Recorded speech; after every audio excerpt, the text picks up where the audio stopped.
I am eager. We are eager to hear the Senator Black's insight on the future, the Canadian soil and agriculture. Please join welcoming the Honourable Senator Robert Black.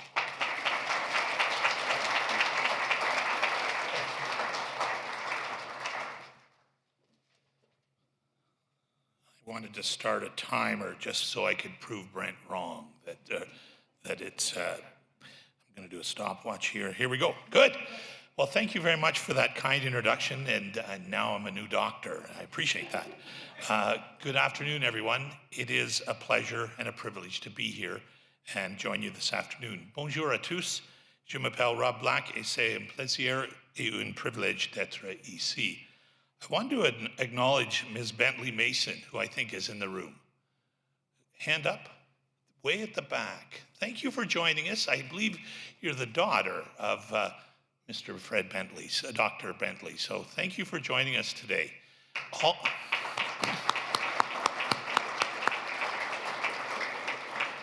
If you have hard questions, they should go to Senator Simons or Dr. Lobb. Let me acknowledge again that the University of Alberta is situated on the various territories of our Indigenous peoples, lands that are now known as treaties, parts of Treaties 6, 7, and 8, and the homeland of the Métis and Inuit peoples. I want to also begin by extending my heartfelt thanks to the Faculty of Agricultural, Life and Environmental Sciences for the invitation to join you today to discuss the Senate of Canada's Soil Health Report. One of my first speeches on this report was at the Canadian Society of Soil Science Conference about 8 months ago in Vancouver. And I want to acknowledge that the Canadian Society of Soil Science and express my thanks again for naming me as an honorary member of CSSS. I am always excited to speak about our committee's report on why soil health is certainly human health. I'll get into the report's findings shortly, but first a little bit about me and the work that I do in the Senate. Since my appointment to the Senate of Canada in 2018, I've worked closely with many in the agricultural industry to help ensure that the voices of Canadian families and farm families are heard and represented at the federal level and in the Senate of Canada. Currently, as you've heard, the Parliament is in prorogation, meaning that everything stops in the House of Commons and the Senate chambers. Committees cease, committee work ceases, committee membership ends, and thus, as has been noted, I'm no longer the chair of the Senate Standing Committee on Agriculture and Forestry. But as you likely know,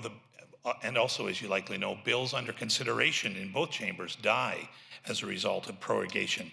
And so when we get back to work at the end of March or at some point in the near future, if there's runway, committees will be stood up again and membership will be identified in those committees, and we will get back to work, I hope. So, prorogation stops all bills that are being discussed. So bills like C-234, which was the Ben Lobb's carbon tax bill, C-275, your own John Barlow's bill on trespassing, and C-282, a Bloc Québécois bill around supply management, those all died on the order paper. And so if they come back, they'll come back in their unamended form, and we could look at them again if we get through but who knows how long until a federal election. All that said, I'm in the Senate for the long haul. I've got 12 plus years to go before my retirement, and it's fair to say that agriculture and farming are in my blood.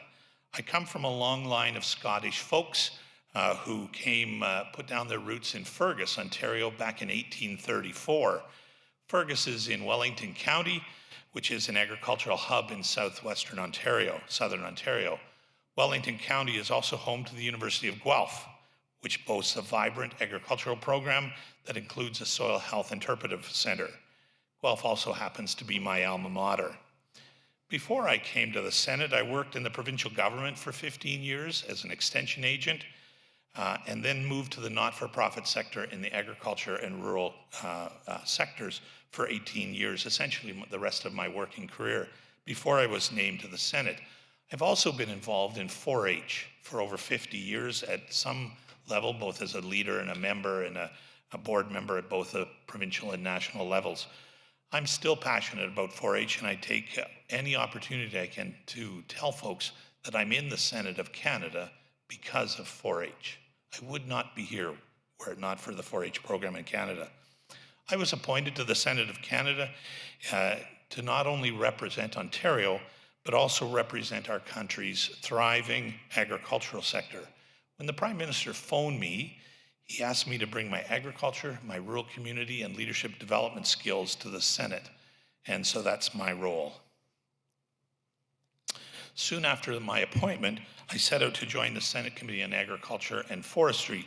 And for those who are unfamiliar with the Senate, committees are known as the heart and soul of Canada's upper chamber. It's where much of the important work is done, whether we're reviewing and looking at debating bills or looking at issues like the Soil Health Report. Committees allow senators to take an in-depth look at these bills, and we can also embark upon our own studies on different issues that impact Canadians across the country.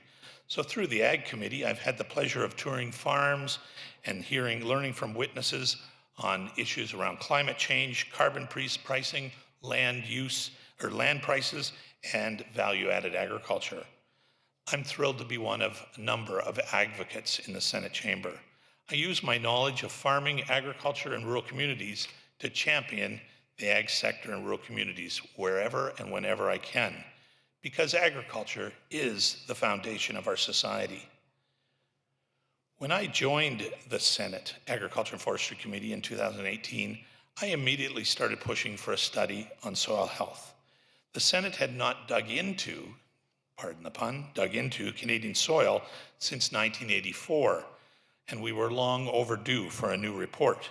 And as you've heard, in early June of 2024, the Senate Standing Committee on Agriculture and Forestry published a new comprehensive study on soil health across Canada.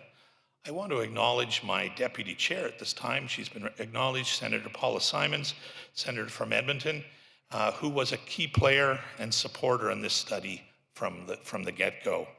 Our hope, Paula and mine, right from the start was that this report would spur the federal government to recognize what we already know in this room, that soil is critical and is essential for life. We must do all that we can to preserve it. So with that in mind, the Agriculture Committee spent 18 months diving deep into Canada's soil conditions.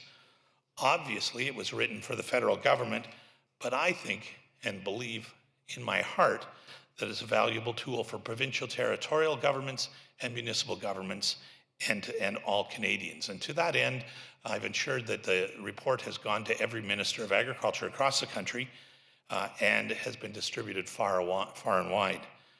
I really do hope that this report serves as a valuable resource and educational tool for all Canadians. You know, during our study, we heard from 153 witnesses. They were farmers, producers, ranchers, researchers, scientists, and policymakers. We received 74 briefs from soil science researchers, agronomists, farmers, ranchers, foresters, environmental organizations, agribusiness, industry groups, as well as the federal, provincial, and territorial governments. We spent 60 hours over 36 committee meetings, as well as travel across the country. We visited farms, research centers, and academic institutions, including Guelph, Saskatoon, Calgary, and many farms and places are close to those institutions. Our study also had an international lens. We attended the 11th Global Soil Plenary Partnership Assembly, hosted by the Food and Agriculture Organization of the United Nations, as well as when we were in Rome, we met with the World Farmers Organization. We were inspired by the work that's being done, the incredible work that's being done to preserve soil health around the world. We met with agricultural producers who have been cultivating healthy soils for decades, and we learned about technological advances that are enhancing soil health around the world. We also learned that Canada's soil is facing unprecedented challenges. Climate change, extreme weather events, pollution, urbanization are all degrading soil conditions in every region across this country. In fact, before prorogation, our committee completed a study on wildfires to better understand their impact as well. So that's another study that we're working on. And I'm hopeful that when Parliament resumes, we can get another order of reference to move that report forward as well. Going back to thinking about the degradation of soils from extreme weather events that threaten our food security, the environment, and millions of individual livelihoods, and it's not just a particular problem of our country. The Food and Agriculture Organization of the United Nations estimates that more than 30% of the world's soils today are degraded to the point where we can't grow anything in them. They go on to say that by 2050, that's 25 years from today, as much as 90% of the world's soils could be degraded to the point that they can't be used. It's hard to picture a world with hardly any healthy soil to grow our food and purify our air and water, but it certainly might be a reality facing future generations, unless we do something about it. Thinking of the report, it delves into the current state of soils and the main threats to degradation in every region of this country. It covers the ongoing work that's being done to improve our soil health, and it outlines the barriers that farmers, producers, and ranchers face in accessing, financing, soil data collection, and technology. And our report makes 25 recommendations to stop erosion and enhance soil health. We don't have enough time to delve into all 160 pages of the report, but I will get into some of the highlights and recommendations. But first, I want to touch on a brief overview of Canada's agriculture system. Our agriculture and forestry sector fuels millions of jobs. Our agricultural output generates more than 30 billion of our country's annual GDP. And our agriculture and food exports, product exports totaled nearly $92.8 billion in 2022.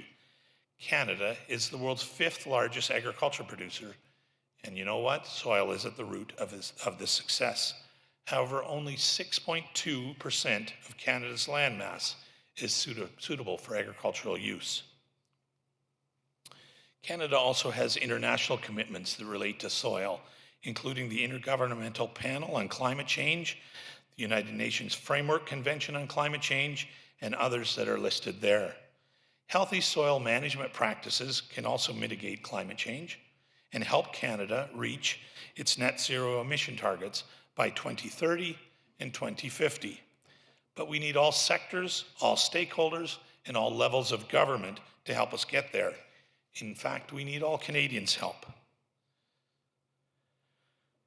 During the soil study, the committee learned about many regenerative soil methods while we were traveling in the field, including no or low-till farming, using cover crops, diversifying crops, agroforestry, and grazing management, among other things. To anyone in this room, the benefits of these practices are obvious. We know them, but they're immense. They include cleaner air and water, climate change mitigation, enhanced biodiversity, and food security.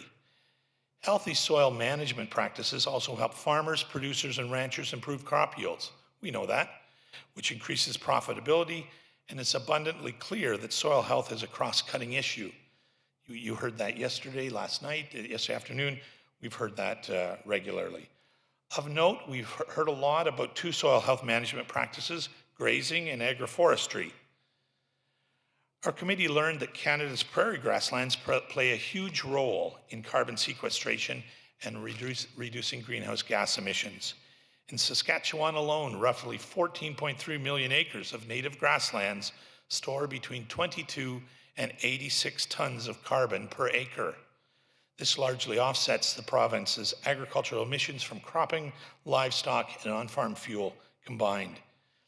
Canada's prairies grasslands not only store carbon, they provide protection from flooding and drought, they purify water, and they provide habitats for hundreds of species. We met with ranchers in Saskatchewan and Alberta who are working to preserve native grasslands, and one method is through rotational grazing, where they move herds of cattle out of a section of pasture just before the grass goes to seed. Helps to maximize the amount of carbon that grasslands can store before the plants put all their energy into reproduction.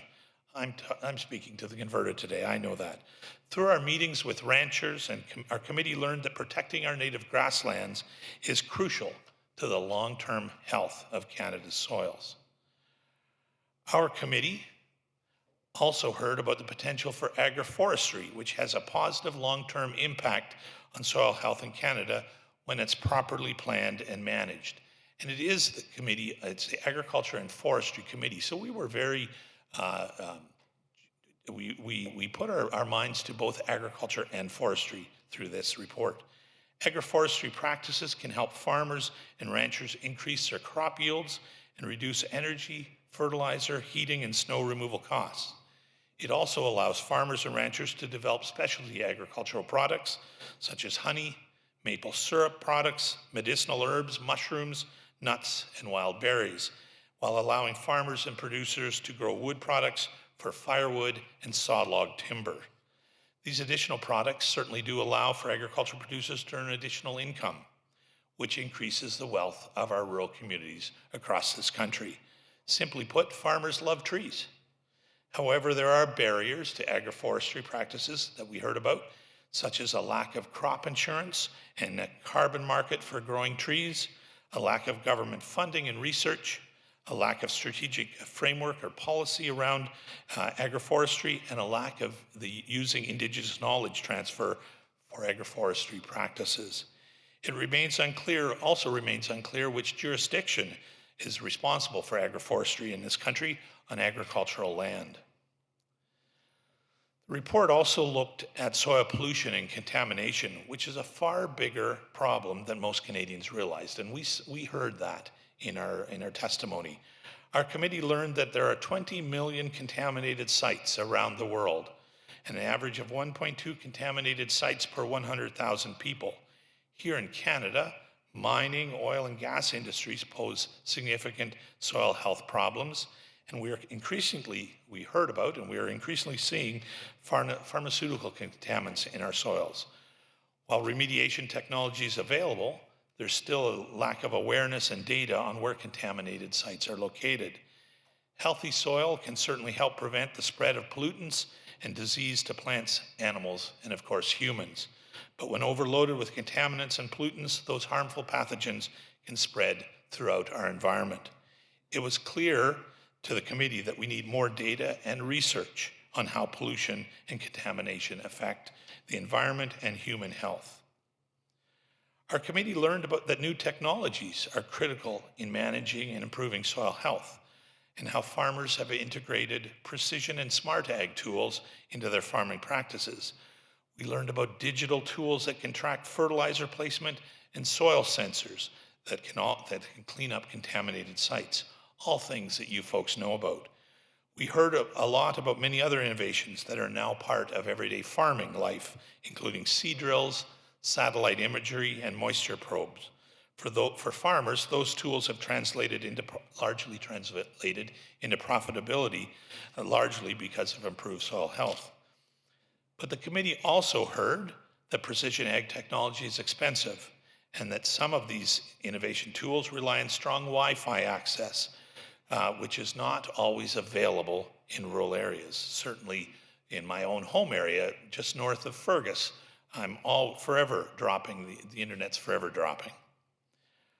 Our committee also learned about international approaches to soil health. The European Union is one of few jurisdictions to use legislation to protect soil resources. Two examples are the EU Biodiversity Strategy for 2030, which is part of the European Green Deal, and the new EU Soil Strategy for 2030, which aims to have all soil ecosystems in a healthy condition by 2050. Again, that's only 25 years from today. But today, more than 60% of European soils are unhealthy and degrading, so it's clear that in Europe, something needs to be done. Since leaving the EU, the United Kingdom is transitioning to its own environmental land management schemes that differ from other nations. Some of these schemes are linked to healthy soil management practices. Australia adopted its first national policy on soil health in 2021, which sets out how the country will manage and improve the soil for the next 20 years. A national soils advocate helped draft this strategy in Australia. Meanwhile, the United States has earmarked significant funds for soil health. In 2022, the country's Agricultural Department launched Partnerships for Climate Smart Commodities, which is a $3 billion initiative that supports the production and marketing of major commodities, including soil health testing, carbon sequestration, no-till management, and other initiatives. Last year, or a couple of years ago now, the U.S. also announced $150 million for its Vision for Adapted Crops and Soils program to map, conserve, and build healthy soils. Regrettably, little is being done here in Canada. So what can be done to preserve and enhance soil health here in our country? Like I said, our report makes 25 recommendations to government outlining ways for Canada to step up to the plate and help preserve Canada's soils for generations to come. On June 13th, the report was adopted in the Senate chamber and sent to the government, and the government had 150 days to respond to the recommendations contained in the report. I'm pleased to share with you that we received their recommendations on November the 5th in a very comprehensive document. And so I just want to share briefly a few of the recommendations of the report and the government's responses to those recommendations. Our very first recommendation was for the federal government to designate soil as a strategic national asset. This will require a long-term strategy to protect and conserve soil across this country, a strategy with concrete targets and timelines and provisions that are regularly reviewed. So some of you that were in the room late yesterday afternoon with Dr. Lob heard about the work that's being done to create a national strategy. In the response that we received from government, they supported the recommendation in principle and saying that they recognize that healthy soils are the foundation of sustainable production for food, fiber, and fuel made from biomass. And they said they'd continue to take action in this area. We also called for the appointment of a national soils advocate, similar to what Australia used to have, to help give soil health the attention it deserves across Canada. This was recommendation number 2. Another glaring problem outlined in the report is the lack of available data on soil health. As you know, soil looks different in every region of the country. Further, the provinces, territories, and municipalities and Indigenous communities each have different ways of gathering information on soil health. This makes it difficult to analyze and compare soil conditions across this country. We recommended that the government support the development of a consensus on how we collect and report data on soil health. Recommendation number 4. With the government's response, they said they support this recommendation. While they said they support it, we were disappointed that it's not under consideration at this time. However, the ongoing activities and engagement through the National Soil Health Strategy that's being led by Soil Conservation Council of Canada could help to examine and explore this option. We also called on the federal government to take the lead in creating a national soils database and a national soils institute, requiring collaboration with all levels of government, Indigenous communities, academia, and agriculture and forestry producers. This was recommendation number 5. A national soils database would help us better understand the state of our soils and find strategies to help remediate soil degradation. In the government's response to recommendation number 5, they said they supported in principle. They said that while there is a strong foundation upon which to build to create a national soils database and institute, further assessment was required to identify the resources required. With this in mind, last September they announced a national project and team led by Dalhousie University with support from universities across the country called the Canadian Soil Data Portal Project, funded through NSERC's Alliance Grant. It was in the amount of $6.9 million, but it's to be completed by May of 2028. So not much likely is to be supported until that's completed.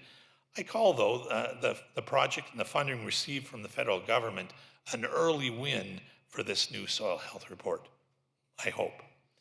And on that note, when I was in Vancouver last June, after the report was tabled at the Canadian Society of Soil Science Conference, researchers were telling me then just a few days after it was tabled, that they were using the report to support their funding proposals.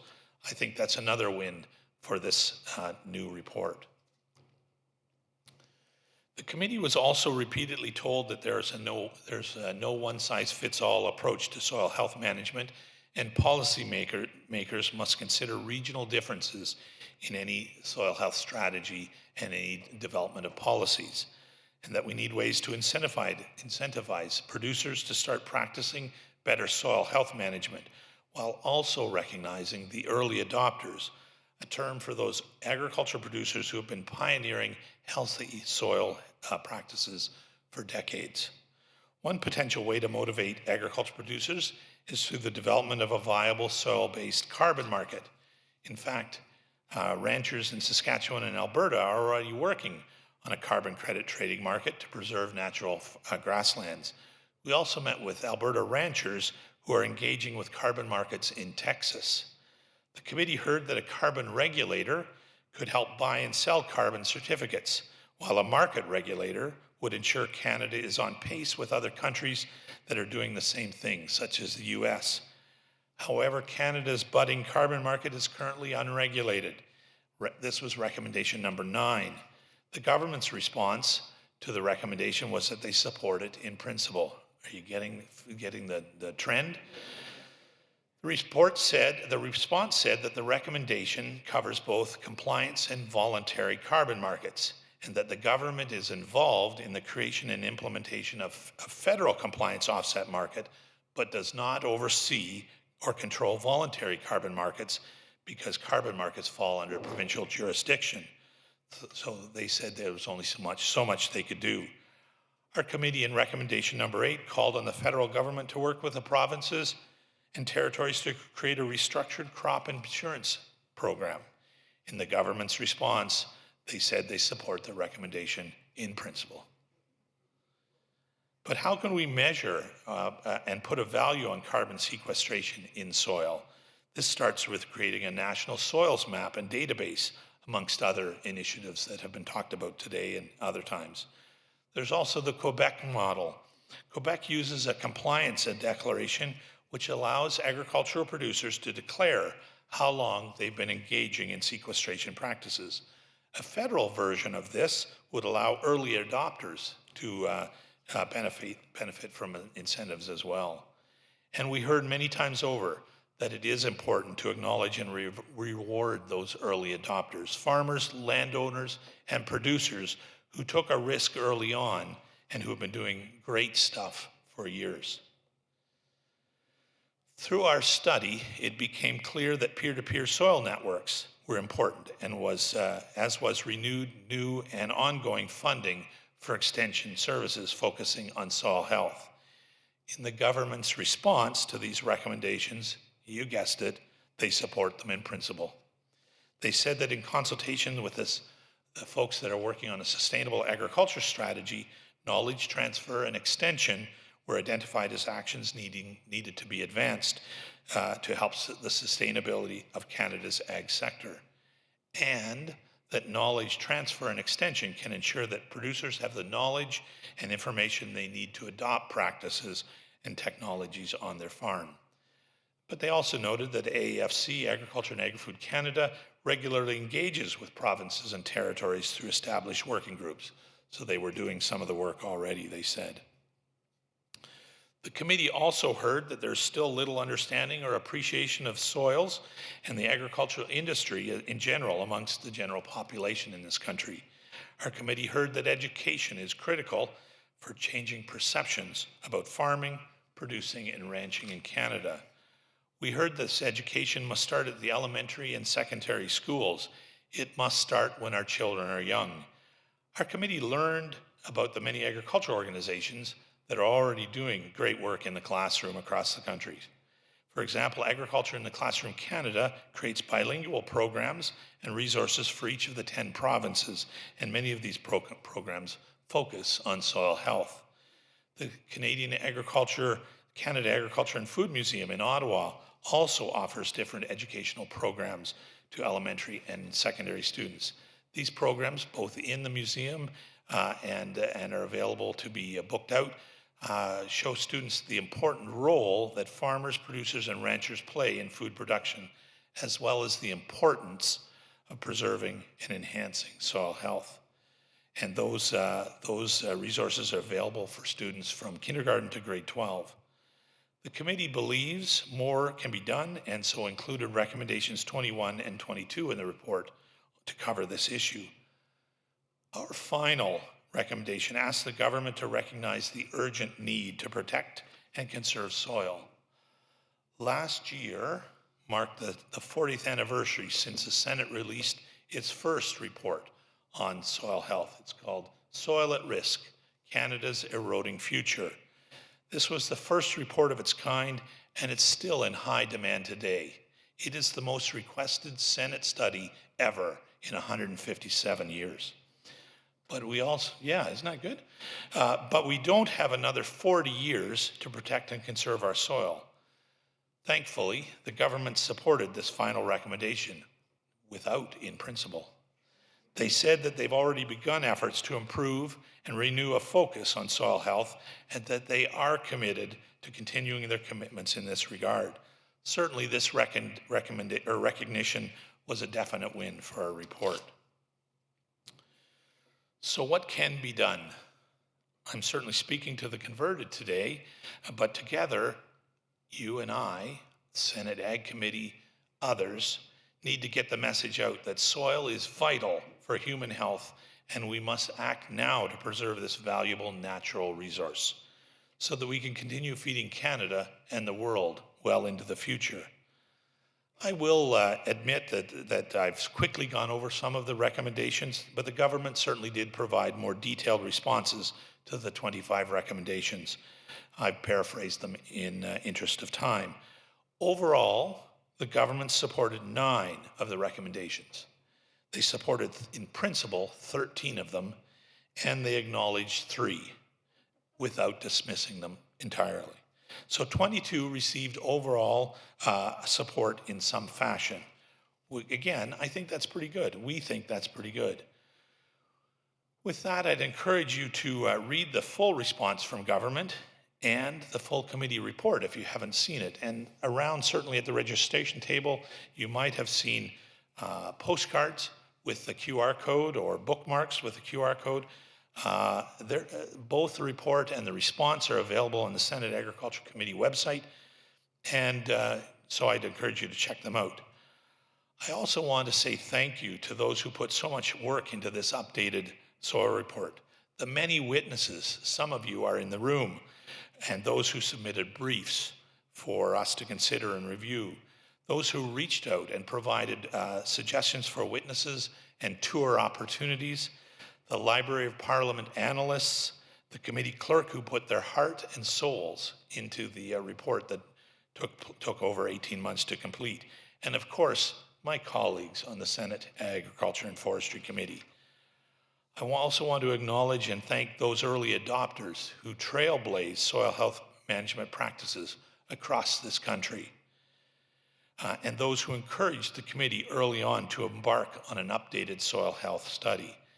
As we all know, soil is essential to life. Like the title of the report suggests, we are standing on critical ground. Let me end with a quote from Mr. Don Lobb, a friend and mentor, an Ontario farmer, a pioneer in soil conservation practices, a soil health advocate, and Dr. Lobb's father, who I will tell you was instrumental in the Senate of Canada undertaking this updated soil report. Don was the first witness, and he was the last that the committee heard from speaking to soil health in Canada. He shared with us, and I quote, "As Canadians, we have the resources and knowledge to sustain soil productivity, but do we have the vision, the discipline, the commitment, and the courage for action? Only our grandchildren will know." Remembering the UN's predictions, end quote. Remembering the UN's prediction that 90% of the world's soils could be degraded by 2050, my hope, and Senator Simon's, I'm sure, is that the Senate report moves ahead quickly and helps all of us in this room and beyond to further define the vision and hone in on the discipline, the commitment, and the courage to act that Don spoke of for our grandchildren and our great-grandchildren, because we don't have another 40 years.